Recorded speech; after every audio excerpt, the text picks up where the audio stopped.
SN 24 पल पल की खबर। कोरबा में बीजेपी के दो बड़े नेताओं की लड़ाई से प्रदेश की सियासत गर्मा गई है। पूर्व गृह मंत्री और रामपुर विधायक ननकीराम कंवर के तेवर के आगे एक बार फिर सरकार को झुकना पड़ा है। दरअसल बीते दिनों ननकीराम कंवर के पुत्र संदीप कंवर और बीजेपी नेता देवेंद्र पांडे के बीच विवाद हुआ था। सृष्टि मेडिकल इंस्टीट्यूट में सदस्यता को लेकर हुए पैसे के लेन देन की लड़ाई खुलकर सामने आई थी। संदीप कंवर ने आरोप लगाया था कि देवेंद्र पांडे ने घर पर बंधक बनाकर उनकी पिटाई की थी। उस दौरान पुलिस ने दोनों पक्षों के खिलाफ मामला दर्ज किया था। उसके बाद से ही ननकीराम कंवर द्वारा देवेंद्र पांडे की गिरफ्तारी की मांग की जा रही थी। पुलिस की निष्क्रियता को देखते हुए ननकीराम कंवर ने एक दिन पहले ही चेतावनी दी थी कि अगर आरोपी देवेंद्र पांडे की गिरफ्तारी नहीं होती तो सीएम हाउस के सामने अनिश्चितकालीन धरना करेंगे। ननकीराम कंवर की चेतावनी के बाद कोरबा पुलिस हरकत में आई और आरोपी देवेंद्र पांडे और शिवम पांडे को गिरफ्तार कर लिया है। मामले की जानकारी देते हुए डीएसपी कोरबा ने बताया कि 26 अगस्त को हुए मारपीट मामले की जांच की जा रही थी, जिसमें आज गिरफ्तारी की गई। चूंकि पीड़ित संदीप कंवर अनुसूचित जनजाति से है, इसलिए देवेंद्र पांडे और उनके पुत्र पर एट्रोसिटी एक्ट के तहत गिरफ्तारी हुई है।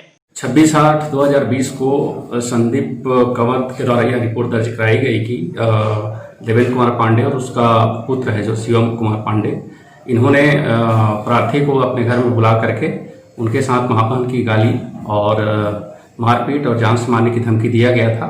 इस सूचना के आधार पर चौकी के द्वारा FIR दर्ज की गई थी और लगातार विवेचना जारी था। और चूंकि विवेचना की जा रही थी, इसमें आरोपी लोगों का खोजबीन किया जा रहा था। इसी दौरान प्रार्थी के द्वारा जो है अपना जाति प्रमाण पत्र लेकर के प्रस्तुत किया गया, तो उसमें एट्रोसिटी एक्ट भी जोड़कर विवेचना जारी थी। और आज जो है चौकी प्रभारी और उस पूरे की मदद से और पूरे टीम के मदद से आज उनको गिरफ्तार की गई है और माननीय न्यायालय के समक्ष न्यायिक रिमांड पर भेजी जा रही है। क्या धाराएं लगाई? इसमें जो है 294, 323, 506 और 342, 34 धारा लगाई गई थी। वर्तमान में इसमें एट्रोसिटी एक्ट भी जोड़ी गई है। पीड़ित के पिता पूर्व गृह मंत्री ननकीराम कंवर जी ने कल ये कहा था कि पुलिस जो है लेट लतीफी करी, जिसके कारण अनिश्चितकालीन धरने की बात उन्होंने कही थी। नहीं, पुलिस की इसमें विवेचना का एक पहलू रहता है, वो लगातार विवेचना करते रहते हैं और विवेचनाओं में जो बिंदु आती है उसके आधार पर कार्रवाइयां जारी रहती है। ठीक। चेतावनी के बाद हुई गिरफ्तारी पर पूर्व गृह मंत्री ननकीराम कंवर ने संतुष्टि जताई। कल आपने चेतावनी दी कि 7 सितंबर तक कार्रवाई नहीं हुई तो अनिश्चितकालीन हड़ताल पर बैठेंगे, आज कार्रवाई हो गई, क्या आप संतुष्ट हैं? देखिए, काम हो गया ना, काम हो गया तो संतुष्ट है ही है।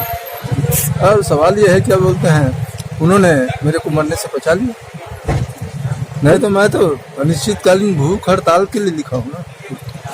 क्या लगता है पुलिस अगर इस तरह से चेतावनी नहीं मिलती तो अभी भी लेट लतीफी कर सकती थी? शासन और प्रशासन दोनों बोल सकते हैं, सरकार भी क्या बोलते हैं, क्योंकि एक अधिकारी ने मुख्यमंत्री का नाम लिया कि उनको मालूम है, उन्होंने निर्देश दिया है।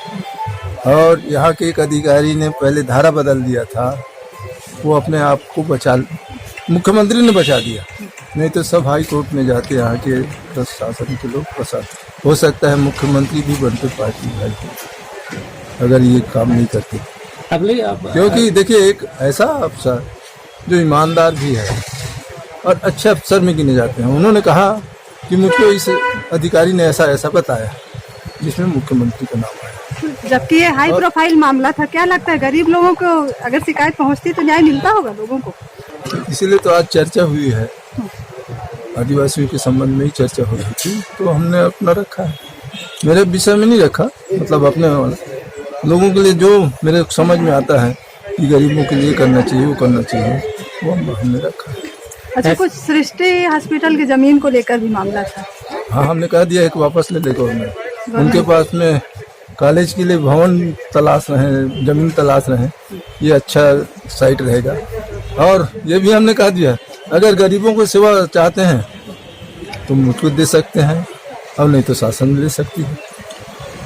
कितना टैक्स बकाया है उस पर सृष्टि पे? वो जितना टैक्स हो लम सम करके माफ भी कर दे, और जो पैसा अपने पास में है उसको भी ले ले सरकार। और जो डॉक्टर लोगों को तनख्वाह नहीं दिए हैं उसको जब्त करके उनको दे दें। बीजेपी नेता देवेंद्र पांडे की गिरफ्तारी के बाद यह साफ हो गया है कि कांग्रेस सरकार में भी ननकीराम कंवर की खासी दखल है। हालांकि पकड़े गए आरोपी देवेंद्र पांडे और शिवम पांडे को पुलिस मीडिया के सामने लाने में कतरा रही है। Bureau report, KSN 24।